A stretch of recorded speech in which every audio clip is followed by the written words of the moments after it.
Jensen, it's been an astonishingly busy day for you in Washington, D.C., so I'm grateful for your time. You're sold out of Blackwell.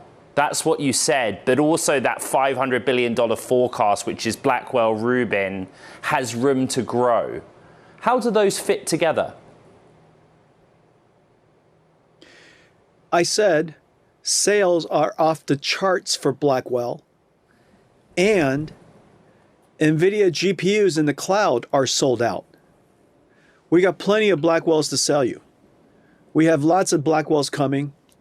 We're making a lot of Blackwells, and we have a bunch of Vera Rubins coming.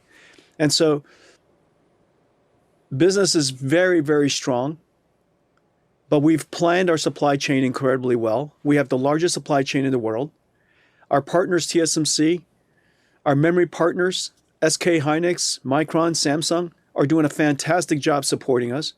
And all of our systems partners, Foxconn and Quanta and Wistron, our packaging partners, everybody's doing a fantastic job supporting us. And we've done a good job planning for a very, very strong year.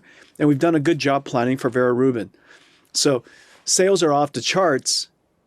Nvidia GPUs in the cloud is sold out, but we've got a bunch of Blackwells to sell. Jensen, what's the road ahead for Vera Rubin? It's one of the most common questions we get for you of how that ramp will go relative to what we saw with the Blackwell generations.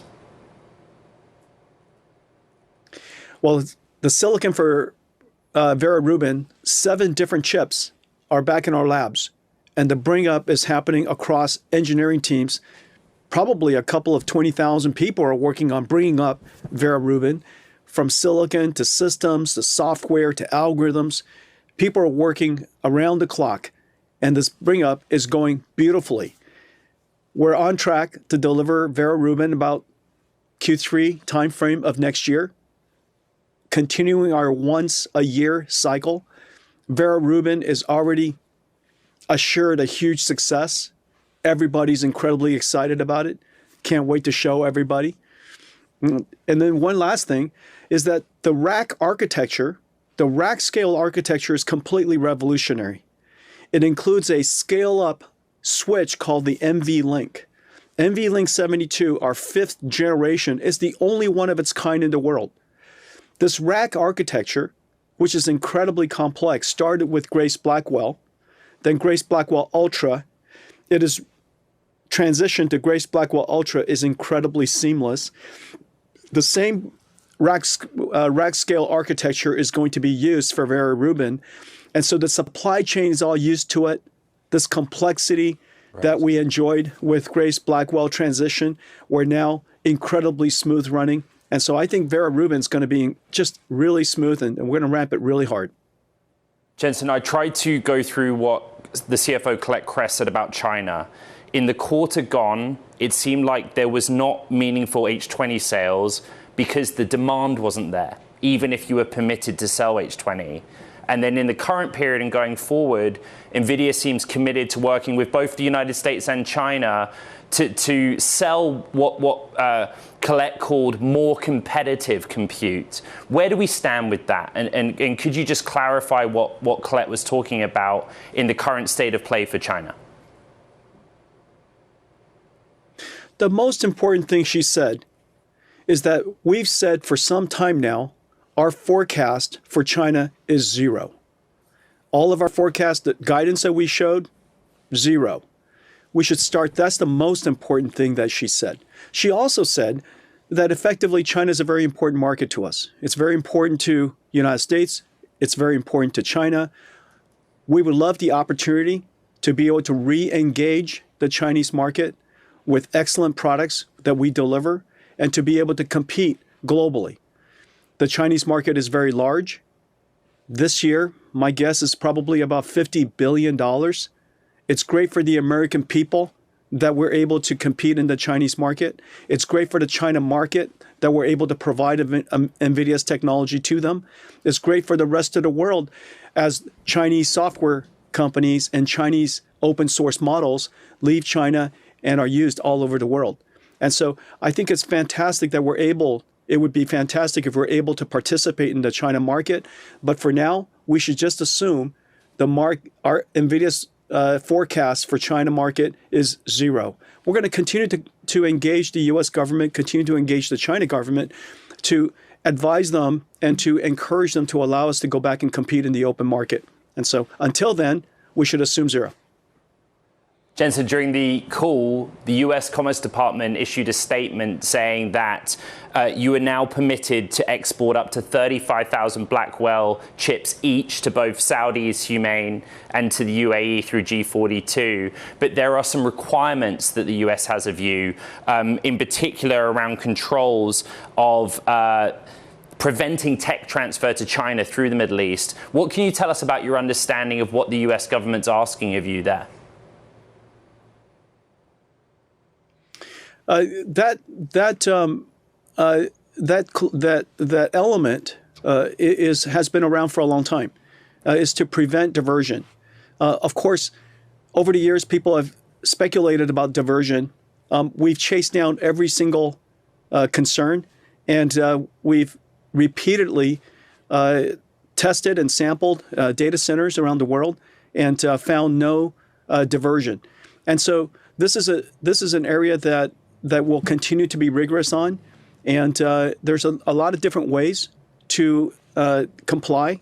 And one of them, of course, is to have it be run by American cloud. Another way is just to make sure that we have measures put in place, whether technology or processes, to ensure that no diversion happens. Jensen, the number one question I get for you is always about energy. How severe is the energy shortage in the context of AI expansion? And would you talk a bit about power and whether power is a bigger constraint for this build out than the chips themselves? When you're growing at the rate and scale of Nvidia, remember we're growing some 60% a year. Just quarter to quarter growth of our company is $10 billion. We grew an entire size of a company just in one quarter. And so the scale and the rate at which we're growing, everything's a challenge, which is the reason why NVIDIA has to be world-class at our supply chain, working with incredible providers and suppliers like TSMC and the memory partners and all of our systems partners, but also working downstream to work with energy providers, power generator companies, all of the land, power, and shell providers, so that we could make sure that as we launch into the marketplace, as we deploy into the marketplace, land, power, and shell will be ready for us. One of our great advantages is that we have such a large network of go-to-market. We're in every single cloud. Every single cloud service provider is a customer of ours. We're in every single GPU cloud. And so we have a large network, and not to mention OEMs, not to mention all around the world. Our customer base, our network of partners is so large that we will find nooks and crannies of power in large scale, medium scale, small scale in different parts of the world. And so this is a huge advantage of ours. And it stems from the fact, Ed, that NVIDIA's architecture literally runs every model. And yesterday, we announced a big news with Anthropic. And so now the premier frontier models, OpenAI, Anthropic, xAI, Gemini, all the open sources, biological models, physical AI models, everything in the world runs on NVIDIA. And as a result of that, irrespective of which cloud provider you are, it is fantastic that we can deploy in your cloud because the offtake will be incredible. Jensen, we can see where the hyperscalers are getting the money where they have the money to deploy and build. But you mentioned Anthropic. With Anthropic, or indeed OpenAI, they have tens of billions of dollars of commitments around the world. Very simple, like how do you know that OpenAI is good for it, that it will be able to find the money? Well, we're thoughtful, along with OpenAI, thoughtful in aligning on and taking into consideration visibility of demand and their financing capabilities. All of that has to be in accordance, has to be aligned, has to be coherent before we start to build out. And so I think the ambition's large, but the execution is disciplined. And that's really, really important to recognize. We're very disciplined with our investment. We're disciplined with our build out. These are very large scale investments. And so the two teams are quite disciplined, very disciplined in thinking through the investment levels. Now, it's also important to take a step back and realize that OpenAI, Anthropic, these are the fastest growing company in the history of humanity. Their offtake, their end market demand is absolutely real and absolutely incredible. And you could see that they're really struggling to keep up with the demand that they have. The engineering teams, we work incredibly hard to make sure that we bring them on more capacity, but also optimizing their stack so that the usage of whatever capacity is as efficient as possible. And meanwhile, there's so many new use cases that they want to put out into the world, and it's currently limited by the capacity they have.